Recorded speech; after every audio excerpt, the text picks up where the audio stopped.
On the afternoon of the 13th of February 2017, the town of Delphi, Indiana was preparing for another quiet winter evening. A rural community of just over 3,000 people, Delphi was the kind of place where everyone knew one another, where parents rarely worried about their children walking trails alone in the middle of the day. That sense of safety would be destroyed forever. 14-year-old Liberty German and 13-year-old Abigail Williams were enjoying an unexpected day off from school. With mild weather and free time, the girls asked to be dropped off at the Monon High Bridge Trail, a popular hiking spot just outside town. At 1:38 p.m., Libby's older sister left them near the trailhead, expecting to pick them up a few hours later. They never came back. Libby and Abby crossed the abandoned railroad bridge together, laughing and taking photos. One image Libby posted to Snapchat showed Abby standing on the bridge, hands in her pockets, smiling into the distance. It would become one of the most haunting images in modern American true crime. Minutes later, Libby noticed something or someone that made her uneasy. Using her phone, she discreetly began recording video. The clip captured a man walking toward them on the bridge. He wore a dark jacket, jeans, and a hat pulled low over his face. His hands were in his pockets. His posture was deliberate. The audio recording was even more chilling. "Guys, down the hill." Those would be among the last words ever recorded from the girls. When Libby and Abby failed to meet their ride later that afternoon, panic set in. Family members and volunteers searched the trails until nightfall. By morning, hundreds of people were combing the area alongside law enforcement. On February 14, their bodies were discovered in a wooded area near Deer Creek, less than a mile from where they had last been seen. The brutality of the crime shook the entire state.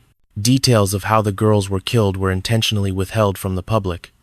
Investigators believed the perpetrator had staged the scene in a way that suggested control, planning, and confidence. There was no evidence of robbery.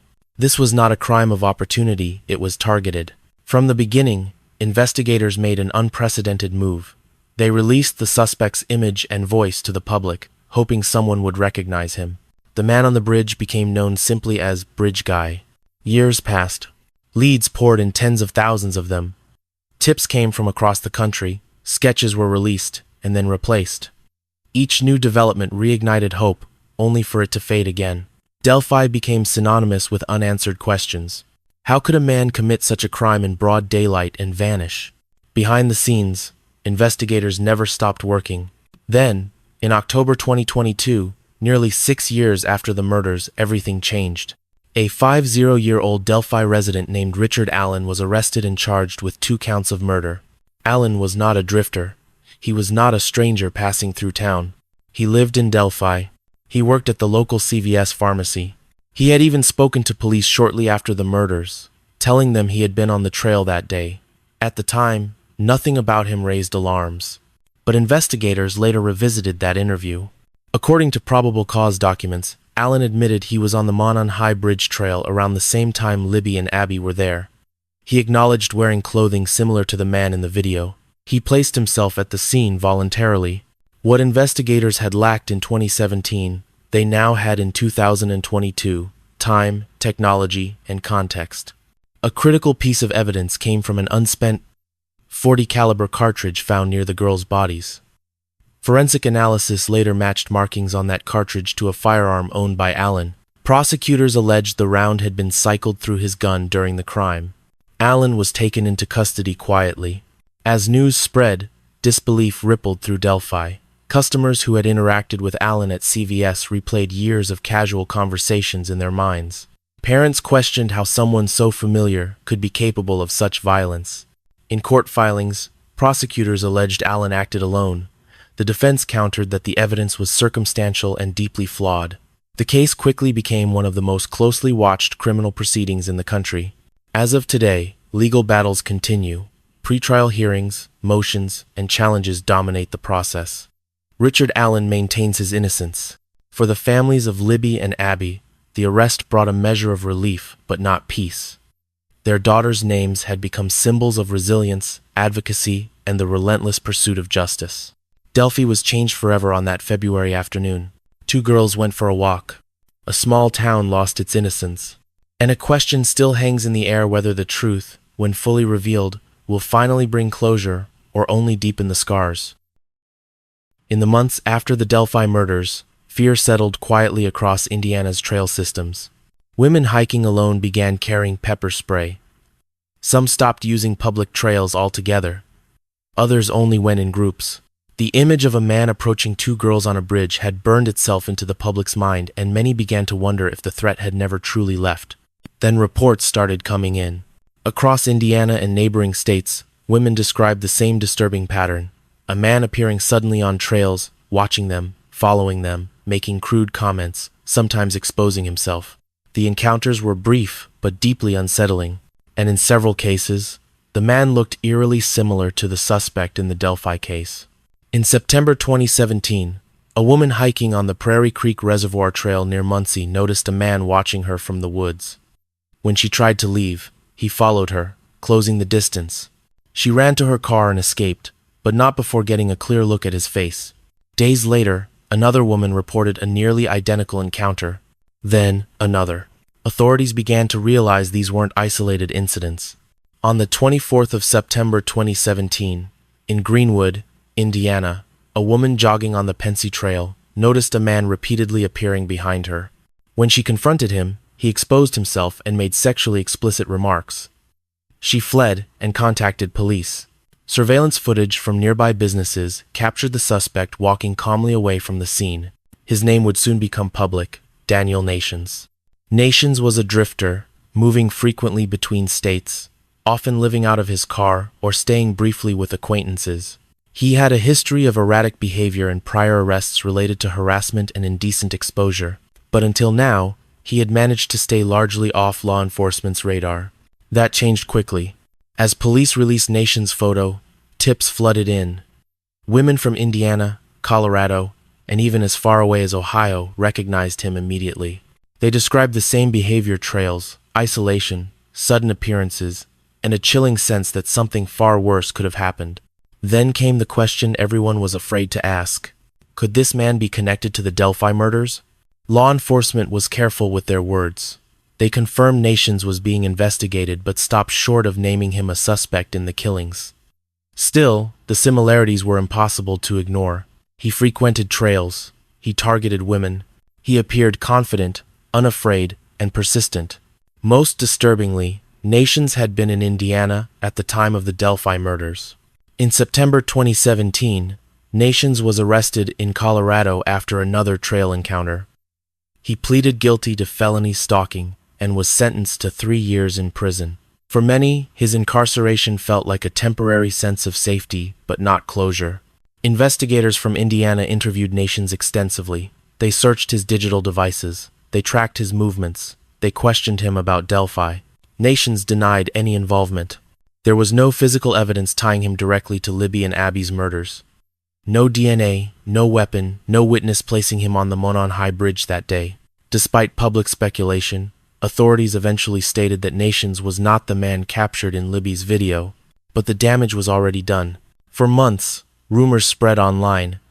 Amateur sleuths dissected every photograph, every timeline, every known movement of Nations. Some were convinced he was the killer. Others argued he was simply a dangerous man whose crimes had coincided with a larger tragedy. What could not be disputed was this: Nations represented the very fear that had gripped Indiana since Delphi. He was proof that predatory behavior on trails was real, that the sense of vulnerability women felt was not imagined, and that the line between harassment and homicide could be terrifyingly thin.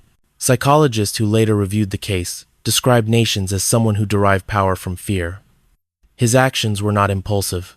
They were calculated. He chose locations where victims were isolated and escape routes were limited. He watched reactions. He adjusted his behavior based on resistance. In another life, some speculated, his crimes could have escalated.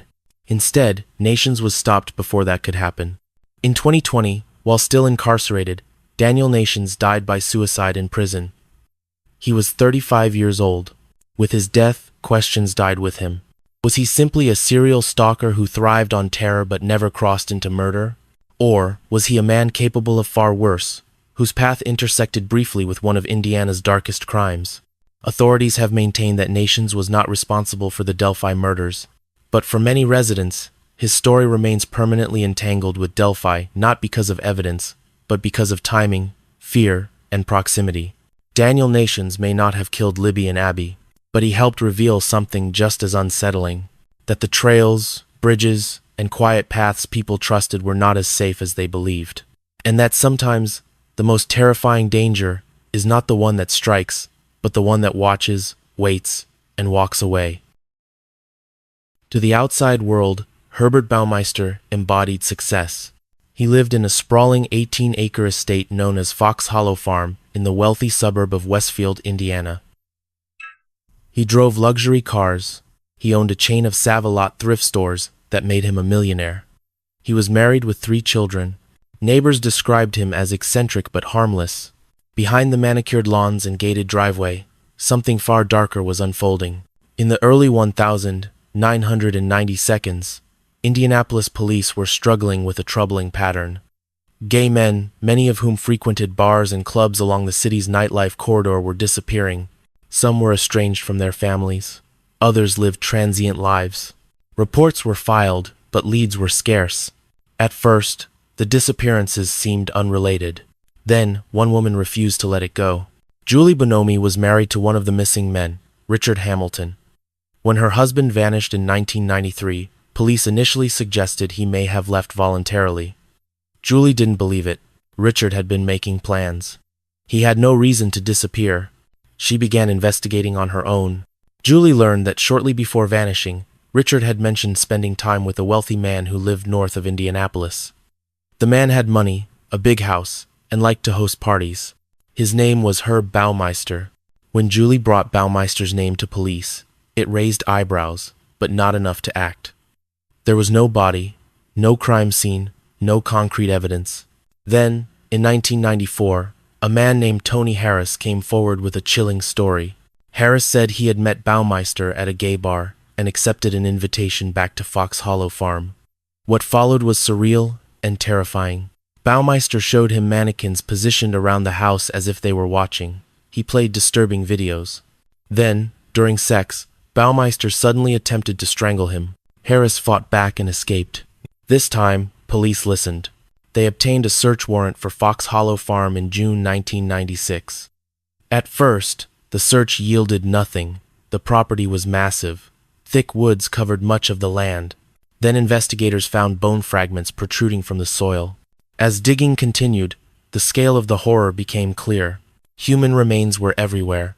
More than 11,000 bone fragments were eventually recovered from Baumeister's property. Forensic experts later determined the remains belonged to at least 11 men, though the true number may have been much higher. Some experts believe the count could exceed 20 victims. Many of the bones showed signs of blunt force trauma and ligature strangulation. Baumeister had not only killed these men, he had buried them behind his own mansion. When authorities moved to arrest him, Baumeister vanished. On the 3rd of July 1996, his abandoned car was found in Ontario, Canada. Days later, his body was discovered in a provincial park. He had died from a self-inflicted gunshot wound. He left no confession. With Baumeister dead, investigators were left to reconstruct the truth from fragments, both literal and figurative. They discovered that Baumeister had likely been killing for years. His method was consistent. He met men at gay bars, lured them to his home, and strangled them during or after sex. His wealth and suburban status made him an unlikely suspect. Many victims were marginalized, which delayed serious investigation. His wife, Julie Baumeister, claimed she had no idea what was happening on the property. She stated she rarely ventured into the wooded areas and often stayed away with the children. Investigators found no evidence linking her to the crimes. As the full scope of Fox Hollow Farm became public, shock spread across Indiana. How could a serial killer operate for so long on his own property without detection? The answer lay partly in perception. Baumeister did not fit the image people expected. He wasn't poor, he wasn't isolated, he wasn't visibly violent. He was a businessman, a father, a homeowner in a prestigious neighborhood, and that made him invisible. Years later, DNA testing identified several victims, finally returning names to remains long buried without dignity. But many families are still waiting. Many victims remain unidentified. Fox Hollow Farm was eventually demolished. The land was redeveloped. New families moved in, many unaware of what once lay beneath the soil. But for those who remember, the place remains haunted. Herbert Baumeister never faced trial. He never answered for his crimes. He took the truth with him into the wilderness of Canada. What remains is one of Indiana's darkest secrets, a reminder that sometimes the most dangerous predators are the ones who blend in perfectly, hiding unimaginable violence behind wealth, status, and a locked gate. On the night of the 15th of April 2021, employees at the FedEx ground facility near Indianapolis International Airport were finishing another routine shift. The warehouse was loud, brightly lit, and familiar rows of conveyor belts, scanning stations, and trucks waiting to be loaded. At 11 p.m., that routine was violently shattered. A gunman arrived at the facility, stepped out of his vehicle, and began firing almost immediately. Within minutes, 8 people would be dead. The shooter was 19-year-old James Keith McCoy, Jr. What followed was one of the deadliest mass shootings in Indiana history, and a case that raised deeply uncomfortable questions about warning signs, mental health, and failures that came too late. James McCoy grew up in Indianapolis. Former classmates described him as quiet, withdrawn, and socially isolated. He struggled in school, rarely spoke, and spent most of his time alone. His mother, Christy McCoy, reportedly worried about him for years. In 2020, those worries escalated. McCoy had expressed suicidal thoughts and had purchased a shotgun. Alarmed, his mother contacted law enforcement. Officers conducted a red flag investigation under Indiana law. McCoy's shotgun was seized, and he was temporarily prohibited from owning firearms. But the restriction didn't last. Within months, the legal hold expired. McCoy was not committed, not monitored, and not placed under ongoing supervision.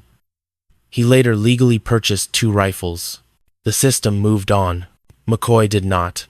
On the 15th of April 2021, McCoy drove to the FedEx facility where he had previously worked. Investigators believe he had been terminated months earlier. Surveillance footage showed him arriving, retrieving firearms from his car, and entering the building. He did not attempt to hide. He began shooting almost immediately, targeting workers at random. Some victims tried to run, others attempted to hide behind equipment. There was no negotiation, no demands, no manifesto. Within roughly 2 minutes, McCoy had killed 8 people and injured several others. As police arrived, McCoy turned one of the guns on himself and died at the scene. The victims ranged in age from 19 to 74. Several were members of Indianapolis's Sikh community, a detail that brought national attention and grief from around the world. Families gathered outside the facility overnight, waiting for news that never came. For many, the most painful realization came afterward. This shooting had not come out of nowhere. McCoy's mother publicly confirmed she had warned authorities. She had tried to get help. She had feared exactly this outcome. But once the immediate crisis passed, the system released its grip. The FBI later revealed that McCoy had been interviewed in 2020 after posting troubling content online referencing suicide by cop. At the time, he was deemed not to pose an immediate threat. In hindsight, that assessment felt devastatingly incomplete. The official investigation found no clear ideological motive, no evidence of terrorism, no racial or religious manifesto. What emerged instead was a portrait of severe mental health distress, isolation, and fixation on violence. The shooting reignited debates about red flag laws, firearm access, and the limits of short-term intervention. Indiana lawmakers faced renewed pressure to strengthen gun safety measures and mental health follow-up protocols. For the families, policy debates offered little comfort. At vigils across Indianapolis, candles burned through the night. Names were read aloud. Photos were held up. Survivors spoke of the chaos, the sound of gunfire echoing through the warehouse, the silence afterward. Some employees never returned to work. The FedEx facility closed temporarily, then reopened under heavy security. The building remained the same, but for those who had been there, nothing felt ordinary again. James Keith McCoy never faced trial. He never explained himself. He left behind no answers, only consequences. The Indianapolis FedEx shooting stands as a stark reminder that mass violence is rarely spontaneous. It is often preceded by warning signs that are recognized, documented, and then allowed to fade into the background. In this case, the question that continues to haunt Indiana is not only why it happened, but whether it could have been stopped. 8 lives ended in minutes, and the silence that followed spoke louder than any gunshot. On a quiet winter night in rural Indiana, a single decision ended an entire family. There was no intruder, no robbery, no sudden explosion of rage in public. What happened inside the Kellogg home unfolded in silence, driven by pressure, despair, and a man who believed there was no way out. John Kellogg was not a violent criminal by reputation. He was a husband, a father, and a man struggling under the weight of expectations he could no longer meet. To neighbors, the Kellogg family appeared ordinary. They lived modestly. They kept to themselves. There were no obvious warning signs. But behind closed doors, everything was collapsing. By the time police arrived at the Kellogg residence, it was already too late. Inside the home, officers discovered the bodies of John's wife and their children. Each had been killed execution style. There were no signs of forced entry, no evidence of a struggle. The scene told a devastating story. This was not chaos. It was deliberate. John Kellogg was gone. As investigators began piecing together the timeline, a picture of mounting pressure emerged. Kellogg had been facing severe financial difficulties. Bills were piling up, employment was unstable. Friends later described him as withdrawn in the weeks leading up to the murders, increasingly quiet, increasingly isolated. He did not ask for help. Instead, he made a plan. According to investigators, Kellogg waited until his family was asleep. One by one, he moved through the house, killing those closest to him. The violence was controlled, not frenzied. There was no evidence of hesitation. Afterward, he left the home alone. The search for John Kellogg stretched across county lines. Authorities issued alerts and canvassed surrounding areas.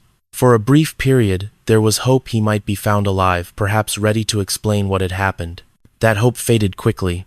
Kellogg's body was later discovered in a remote location. He had taken his own life. There would be no trial, no cross-examination, no opportunity for the victims to speak. The investigation shifted from pursuit to reconstruction. Detectives examined phone records, financial documents, and personal correspondence. What they found pointed not to abuse or long-term violence, but to a man overwhelmed by failure. He believed he had failed as a provider, as a husband, as a father, and rather than face that reality alone, he chose to take everyone with him. Family annihilations occupy a disturbing corner of criminal psychology. Unlike crimes driven by anger or jealousy, these acts are often rooted in control and hopelessness. The offender convinces himself that his family cannot survive without him, or that death is preferable to what he imagines lies ahead. In John Kellogg's case, there was no manifesto, no final message, no explanation left behind. Only silence. For the community, the shock was profound. Teachers who had known the children struggled to comprehend the loss. Neighbors replayed brief conversations, searching for meaning in moments that had seemed insignificant at the time. Could something have been said? Could something have been done? These questions linger long after the crime scene tape is removed. Experts who later reviewed the case emphasized how easily warning signs can be missed when violence is not part of a person's history. Financial stress, depression, and withdrawal often occur quietly. They don't announce themselves as threats, and yet, when they converge, the consequences can be catastrophic. The Kellogg family murders left no survivors to tell their story. Their names faded quickly from headlines, replaced by the next breaking tragedy.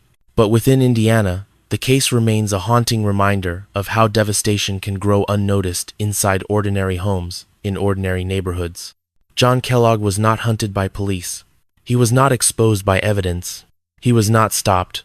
He simply reached a point where he decided there was no future and made sure no one else had one either. The Kellogg family did not die because of an accident, an intruder, or a random act of violence. They died because someone they trusted lost hope and chose destruction over asking for help.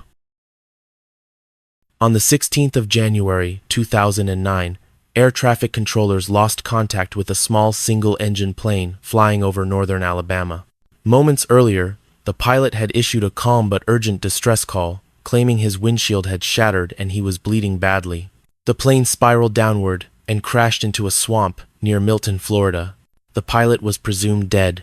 His name was Marcus Schrenker, a wealthy Indiana financier, a husband, a father, and a man whose life was already collapsing long before the plane went down. But Marcus Schrenker was not dead. He had planned the crash. Schrenker lived in Fishers, Indiana, where he ran an investment firm catering largely to elderly clients. On the surface, he projected success. a large home, luxury cars, and a reputation as a savvy financial advisor. Behind that image, his business was imploding.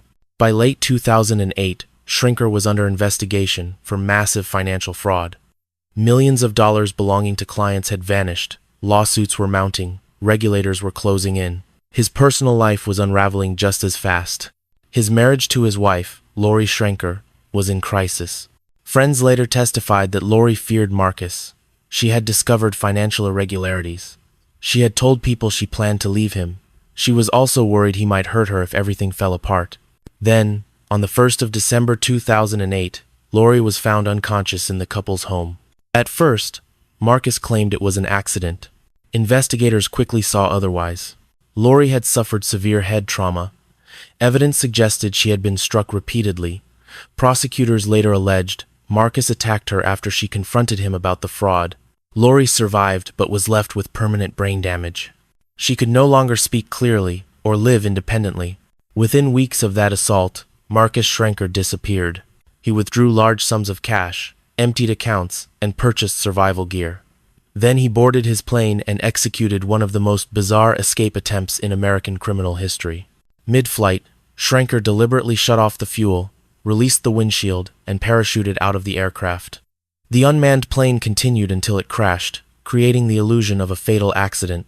Schrenker landed safely. For several days, the country believed he was dead. Then a jogger spotted a suspicious man near a campground in Florida. He was injured, dirty, and carrying cash. Police arrested him on the 21st of January 2009. Marcus Schrenker had survived, but his story was over. He was extradited back to Indiana, where investigators pieced together the full scope of his crimes. They uncovered extensive fraud, forged documents, and deliberate deception stretching back years. Elderly clients had lost their life savings. Prosecutors also charged him with attempted murder for the attack on his wife. At trial, Schrenker showed little remorse. He portrayed himself as overwhelmed, misunderstood, and desperate. The evidence told a different story, a man who chose self-preservation over accountability, and violence over facing consequences. In 2011, Marcus Schrenker was convicted on multiple counts of fraud and attempted murder. He was sentenced to 50 years in prison. Lori Schrenker never recovered. She lived for years with profound brain damage, requiring constant care. In 2014, she died from complications related to her injuries. Though Marcus was not retried for her death, many considered the outcome inevitable from the moment she was attacked. The case shocked Indiana for one simple reason. It revealed how far someone would go to escape responsibility. Marcus Schrenker did not act in a moment of passion. He planned. He calculated. He staged his own death with precision, believing money, intelligence, and distance would save him. They didn't. His story stands as a chilling example of white-collar crime colliding with extreme personal violence. A man who appeared respectable used fraud, assault, and deception as tools to maintain control. In the end, the plane crash fooled no one for long. Marcus Schrenker survived the fall from the sky, but not the truth that caught up with him. On the night of the 28th of September 2000, a quiet suburban street in Georgetown, Indiana, became the center of one of the most controversial murder cases in American legal history. When former Indiana State Trooper David Cam returned home after playing basketball, he said he found a scene that would haunt the state for years. His wife, Kimberly Cam, lay dead in the garage. Inside the family's Ford Bronco were the bodies of their two children, 7-year-old Bradley and 5-year-old Jill. All three had been shot execution style. Within hours, investigators began to suspect the one person who survived, David Cam. At first glance, the case appeared straightforward. Family annihilation cases often point inward. David was the husband, the father, the only adult left alive, and he had no alibi beyond his own word. But this case would prove to be anything but simple. David Cam had spent years in law enforcement. He understood procedure. He understood how investigations worked. That alone made some officers uneasy. Prosecutors later argued that his knowledge gave him the ability to commit murder and manipulate the scene. David denied everything. He said he had been at a nearby church gym playing basketball with friends when the murders occurred. Multiple witnesses confirmed he had been there for several hours that evening. Still, investigators believed the timeline could be compressed. Then came the evidence that changed everything, at least at first. A forensic analyst identified tiny bloodstains on David's white t-shirt. Prosecutors claimed the pattern proved high-velocity blood spatter, meaning David must have been present when his wife was shot. In 2002, David Cam was arrested and charged with 3 counts of murder. The trial was explosive. The prosecution portrayed David as a man hiding a double life, suggesting extramarital affairs and strained marriage dynamics. They argued that after killing his family, David staged the scene to resemble a botched attack. The defense fought back hard. They challenged the bloodstain analysis, calling it flawed and overstated. They emphasized David's solid alibi, and they pointed to something investigators had overlooked. A man named Charles Boney. Boney was a convicted felon with a history of violence. He had been seen near the Cam home around the time of the murders. A sweatshirt belonging to him was later found inside the Bronco, soaked with the children's blood. The prosecution dismissed him as a peripheral figure. The jury didn't. David Cam was acquitted. But the case wasn't over. Prosecutors tried again. In 2005, David was retried and convicted largely on the same bloodstain evidence. He was sentenced to 195 years in prison. Once again, the conviction didn't hold. In 2009, the Indiana Supreme Court overturned the verdict, ruling that prosecutors had improperly introduced evidence of alleged affairs that unfairly prejudiced the jury. A third trial began in 2013. This time, everything changed. Charles Boney took the stand. Under oath, Boney admitted he had been involved in the murders. He claimed he had been hired to kill Kimberly and that David had participated. The defense countered with evidence that Boney had acted alone during a botched burglary. Forensic experts revisited the bloodstain evidence and found it unreliable. New analysis showed the stains could have come from transfer brushing against blood after the fact, not from gunfire. After 13 years of trials, appeals, and imprisonment, the jury reached its verdict. Not guilty. David Cam walked free. Charles Boney was convicted of the murders and sentenced to 225 years in prison. But even with the legal outcome settled, controversy never faded. Some believe David was wrongfully convicted and lost over a decade of his life to a flawed system. Others believe the truth is more complicated and that justice may never fully account for what happened inside the Cam garage that night. David later filed a civil lawsuit against the state of Indiana, alleging malicious prosecution. In 2016, he was awarded $4.9 million in damages. Still, no verdict could restore what he lost. 3 lives were gone forever. The Cam children would never grow up. Kimberly Cam would never tell her side of the story. And Indiana was left with a case that exposed the fragility of forensic science, the danger of tunnel vision, and the irreversible cost of getting it wrong. The Cam family murders did not end with a clean answer.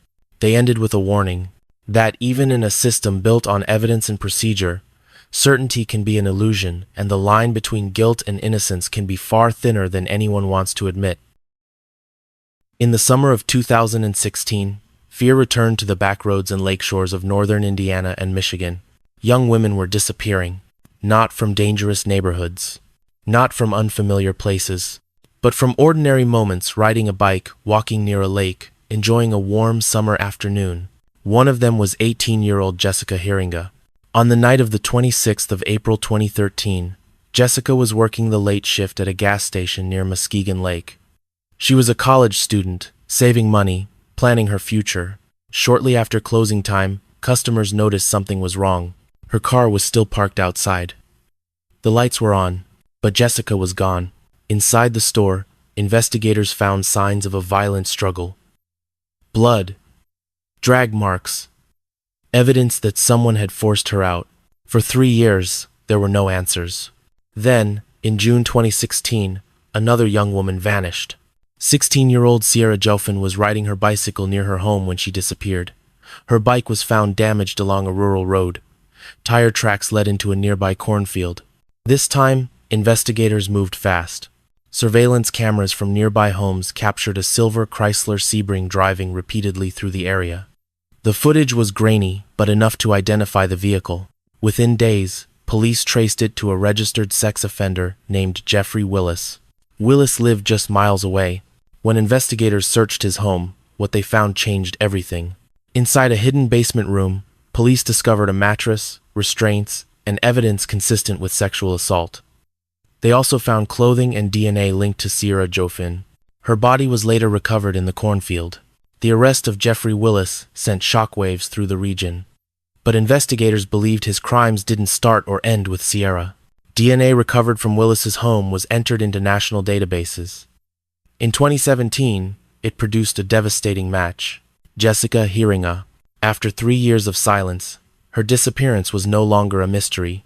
Prosecutors revealed that Willis had abducted Jessica from the gas station, assaulted her, and murdered her. He then disposed of her body in a remote area near Muskegon Lake. Her remains were eventually recovered. Willis was charged with multiple counts of murder, kidnapping, and sexual assault. At trial, prosecutors laid out a methodical pattern. Willis stalked isolated areas. He selected victims who were alone. He used force, control, and familiarity with the terrain to avoid detection.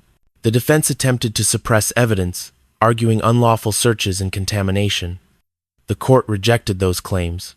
In 2018, Willis was convicted of first-degree murder in Sierra Joffin's case and sentenced to life in prison without parole. In 2019, he was convicted of murder in Jessica Hiringa's case and received another life sentence. Jeffrey Willis will never be released. For the families, justice came but closure did not. Jessica's parents spoke of years spent wondering if their daughter was alive somewhere, suffering. Sierra's family spoke of a life stolen before it could truly begin. Their stories shared a cruel commonality. Both girls were doing nothing wrong. Both were targeted because they were alone. Both crossed paths with a predator hiding in plain sight. The Jeffrey Willis case revealed the terrifying reality that some criminals don't leave chaos behind. They leave silence. And without technology, without cameras, DNA, and persistence, some crimes may never be solved. In this case, answers came only because another life was taken. And that truth still weighs heavily on the communities left behind. Before he became known as the Hollywood Ripper, before his name dominated headlines in California courtrooms, Michael Gargiulo was just another troubled kid growing up in the Midwest. But the warning signs were already there. Michael Gargiulo was born in 1976 and raised in the Chicago suburbs, just across the border from Indiana.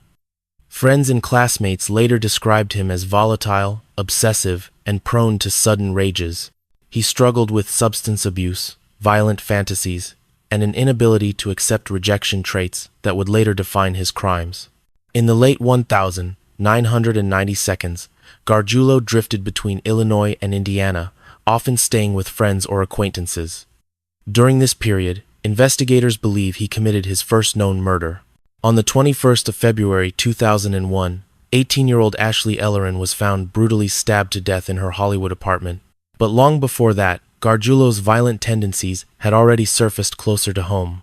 In 1993, a teenage girl named Trisha Pacaccio was stabbed to death outside her home in Glenview, Illinois, just miles from Indiana. Gargiulo, then 17, lived nearby and was reportedly obsessed with her. Though never charged, he became the prime suspect. The case remains officially unsolved, but investigators believe it marked the beginning of his killing spree. By the time Gargiulo moved to Los Angeles, his pattern was already forming. He fixated on women. He stalked them. And when rejected, he escalated to violence. In Hollywood, his crimes became impossible to ignore. Ashley Ellerin was stabbed 47 times in her apartment on the night she had plans to go out with actor Ashton Kutcher. Gargiulo lived in the same building. He knew her. He had been fixated on her. 2 years later, in 2005, another woman, Maria Bruno, was stabbed to death in her Hollywood Hills apartment. Once again, Gargiulo lived nearby. In April 2008, he attacked Michelle Murphy in her Santa Monica apartment. This time, the victim fought back. Gargiulo stabbed her multiple times, but she survived, and her resistance changed everything. Murphy escaped and identified Gargiulo as her attacker. When police arrested him, they found a chilling piece of evidence. Gargiulo had been stabbed during the struggle. Blood evidence connected him directly to the scene. For the first time, his crimes were no longer whispers or suspicions, they were provable. At trial, prosecutors revealed Gargiulo's obsession with knives, violence, and control. They presented evidence showing he stalked victims, lived near them, and attacked during moments of vulnerability, often at night, inside their own homes. The defense argued alternative suspects and circumstantial evidence. But survivors' testimony, DNA evidence, and years of investigative work formed a devastatingly clear picture. In 2019, Michael Gargiulo was convicted of first-degree murder for the death of Ashley Ellerin, second-degree murder for Maria Bruno, and attempted murder for the attack on Michelle Murphy. The jury recommended the death penalty. In July 2021, Gargiulo was formally sentenced to death in California. During sentencing, he showed little emotion. Victims' families spoke of decades of pain, fear, and unanswered questions. For Indiana and the Midwest, Gargiulo's story served as a grim reminder. Serial killers do not suddenly appear fully formed. They evolve, they escalate, and often, early warning signs are missed or dismissed. Investigators now believe that had earlier cases been solved or had intervention occurred sooner or later, victims might have been spared. Michael Gargiulo began as a violent, obsessive young man in the Midwest. He ended as one of the most notorious serial killers in modern American history. The distance between those 2 points was measured in lives, and the cost of ignoring early danger was catastrophic. On the 19th of April 2012, police in New Albany, Indiana, were called to a modest home on Grant Line Road. Inside, they found a scene so disturbing that even seasoned investigators struggled to process it. The victim was 75-year-old Christine Whitus. She had been brutally beaten, strangled, and left in her home. But it wasn't just the violence that stunned police. Christine Whitus's face had been removed. What investigators would uncover next would place the case among the most horrifying crimes in modern American history and reveal a killer whose actions defied rational explanation. William Clyde Gibson was 22 years old. He lived just miles from the victim. He had a history of petty crimes, mental health struggles, and substance abuse. To most people, he was invisible, a young man drifting through life without direction. But beneath that exterior was a fixation so extreme it would culminate in unimaginable violence. Christine Whitus was well known in her community. She was kind, independent, and lived alone. On the day of her death, there was no indication she expected danger. There were no signs of forced entry. Investigators believed she knew her killer. Gibson later admitted that he had gone to Whitus's home under false pretenses. Once inside, he attacked her. The assault was prolonged and vicious. Evidence showed she fought back, but she was no match for her attacker. After killing her, Gibson committed an act that shocked the nation. He used a knife to remove Christine's face. When police arrested Gibson hours later, they found the severed skin in his possession. During interrogation, he made statements that left investigators deeply unsettled. He claimed he wanted to wear the victim's face. He said he was curious about what it would feel like to be someone else. The confession was not theatrical. It was disturbingly calm. As detectives continued questioning, they realized Christine Whitus was not Gibson's only victim.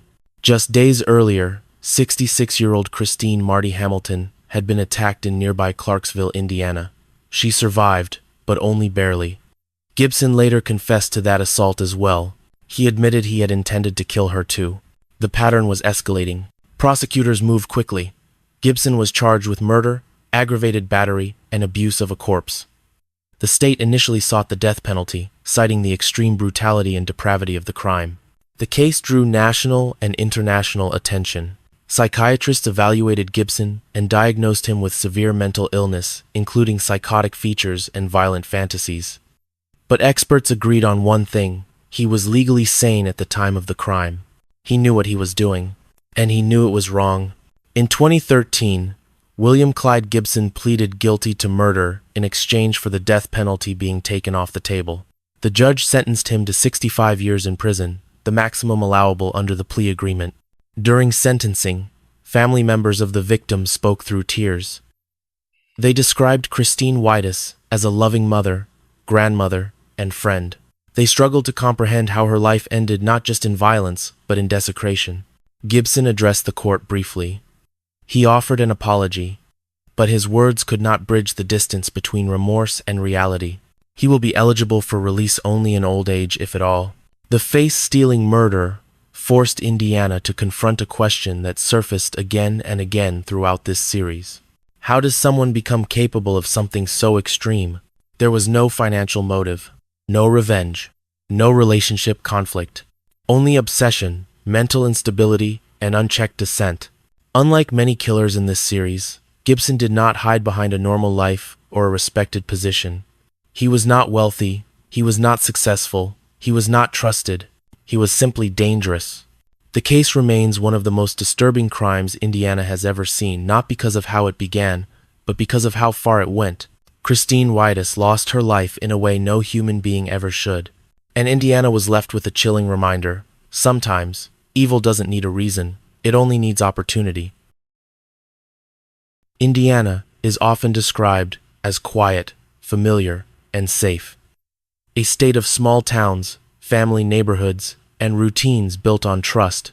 But the 10 cases you've just heard tell a very different story, one that unfolded not in distant places, but in homes, parks, workplaces, and communities where people believed they were secure. These crimes were not connected by a single killer, motive, or moment in time. They stretched across decades. They involved children, spouses, strangers, coworkers, and neighbors. Yet, when viewed together, they reveal something unsettling. None of these cases began with monsters. Richard Allen was a local man, known by name. Daniel Nations blended into hiking trails. Herbert Baumeister hid behind wealth and status. James Keith McCoy was a quiet young man whose warnings were missed. John Kellogg appeared to be an ordinary father. Marcus Schrenker looked successful and intelligent. David Cam wore the uniform of law enforcement. Jeffrey Willis lived near his victims. Michael Gargiulo showed his danger long before anyone stopped him. William Clyde Gibson drifted unnoticed until it was too late. In each case, the threat came from inside the circle of normal life. Some crimes were impulsive. Others were carefully planned. Some were solved quickly. Others took years, trials, and appeals before the truth emerged. But every case left behind the same aftermath: families destroyed, communities changed, and questions that never fully disappear. What ultimately brought answers was not fear or speculation. It was persistence. Technology that captured a face, a voice, or a vehicle. DNA that refused to degrade with time. Witnesses who finally spoke. Investigators who refused to let cases fade into silence. Justice, when it arrived, did not heal the damage. It never could. But it mattered because it affirmed something essential: that truth still has weight, and that even the most ordinary settings are not beyond accountability. These stories are not told to sensationalize violence. They are told to remember those who were lost, to recognize the warning signs that are often ignored, and to understand how easily normalcy can become a disguise. Indiana did not lose its innocence in one moment. It lost it piece by piece, one crime at a time. And in remembering these cases, we do more than revisit tragedy. We honor the victims. We confront uncomfortable realities, and we remind ourselves why these stories must never be forgotten. Because silence protects no one. Evil doesn't always arrive loudly. Sometimes it lives next door until the truth finally exposes it.